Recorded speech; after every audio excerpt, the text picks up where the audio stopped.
Tiga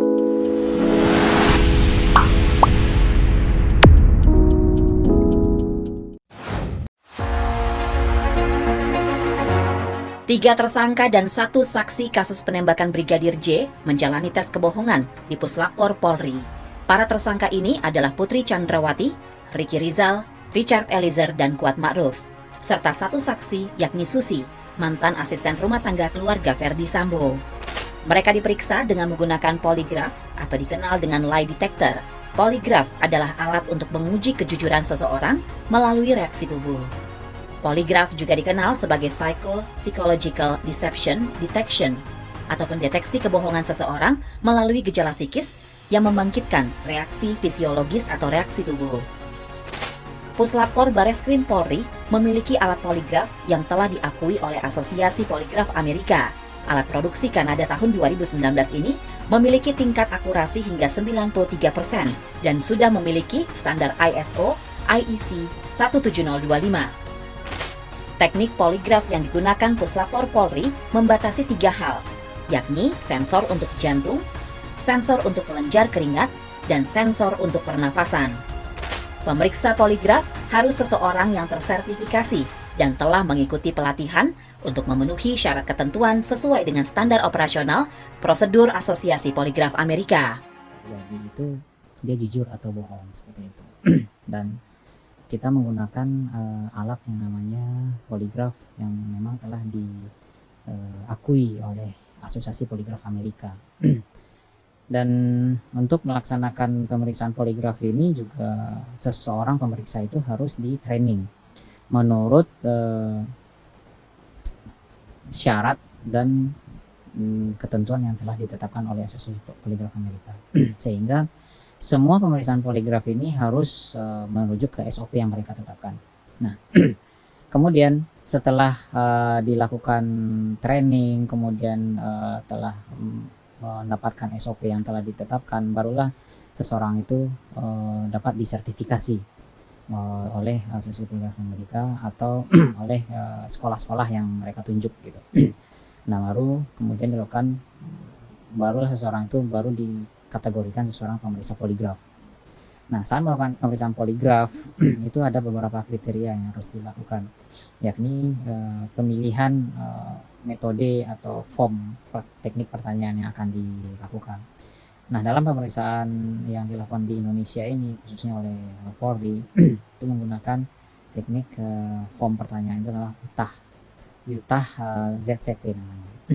Nah, kenapa namanya Utah? Utah itu merujuk ke penelitian dilakukan di Universitas Utah di Amerika. Nah, ZCT itu artinya Zone Comparison Test. Jadi menggunakan teknik pertanyaan pembanding. Nah, untuk Utah sendiri kenapa digunakan di Indonesia, khususnya di Polri? Hal itu dikarenakan akurasi dari penggunaan teknik form pertanyaan ini adalah di atas 92%. Nah, karena dalam evidentiary untuk evidentiary atau untuk apologetic justisia itu atau untuk menjadikan sebagai alat bukti disyaratkan oleh Asosiasi Poligraf Amerika itu harus akurasinya di atas 92%. Nah, makanya kita menggunakan Utah. Kemudian nama lain poligraf itu juga adalah psychophysiological deception detection atau pendeteksian kebohongan seseorang melalui gejala psikis yang kemudian membangkitkan bentuk reaksi fisiologis atau reaksi tubuh gitu. Reaksi tubuh manusia itu berbagai macam sebetulnya. Ada ketika seseorang itu berbohong, reaksi tubuh melalui jantung sehingga deg-degan tugupnya makin kencang waktu dia berbohong, atau bisa melalui pernafasannya sehingga nafasnya itu menjadi berat ketika dia berbohong, atau melalui kelenjar keringat sehingga ketika dia berbohong tuh keringat dinginnya keluar. Nah, ada juga reaksi tubuhnya itu berupa asam lambungnya naik, atau bisa berupa pupil matanya membesar, atau melalui ketegangan di area otaknya meningkat seperti itu. Nah, namun di dalam teknik poligraf ini kita membatasi hanya 3 hal, yakni sensor untuk jantung, sensor untuk kelenjar keringat yang ditaruh di ujung jari, kemudian sensor untuk pernapasan. Nah, pernapasan ada yang pernapasan dada dan pernapasan perut. Kenapa ada dua? Karena manusia itu ada yang cenderung nafas dada, ada yang cenderung nafas perut. Nah, pertanyaannya seperti ini. Orang itu berbohong pasti ada sebab gitu kan. Penyebab orang bohong itu sebetulnya minimal ada 3 hal yang harus dipenuhi. Kenapa orang berbohong? Yang pertama adalah adanya terancamnya jiwanya. Ketika seseorang terancam jiwanya, maka dia akan berbohong.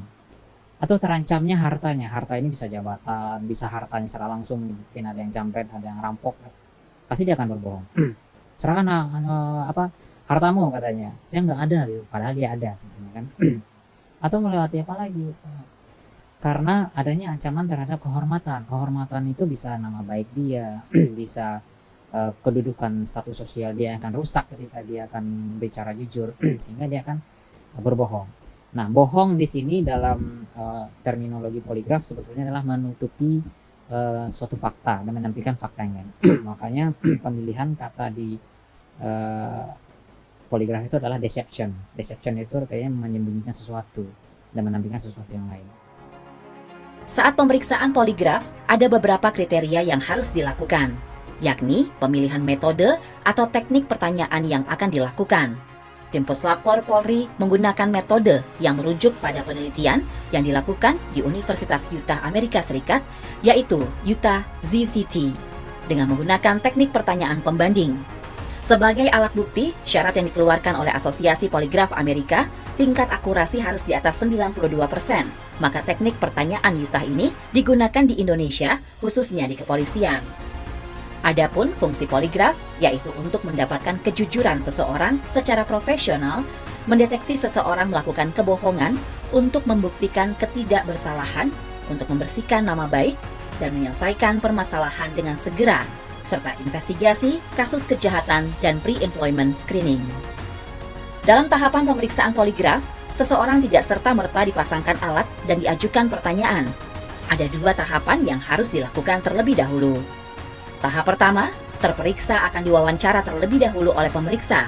Wawancara ini bertujuan untuk memastikan kesiapan subjek secara jasmani dan rohani, membangun hubungan untuk menyamakan bahasa dan empati, mengetahui latar belakang sosial terperiksa, menjelaskan prinsip kerja alat. Pemeriksa kemudian mempelajari terperiksa dan bahasa tubuh terperiksa, menyamakan persepsi kedudukan kasus, dan mempersiapkan pertanyaan dalam tes. Setelah itu, baru dilakukan pemeriksaan poligraf. Namun sebelumnya, pemeriksa akan menanyakan kesediaan terperiksa untuk dipasangi alat poligraf. Ini merupakan prosedur yang dilakukan dengan tetap menjunjung prinsip hak asasi manusia.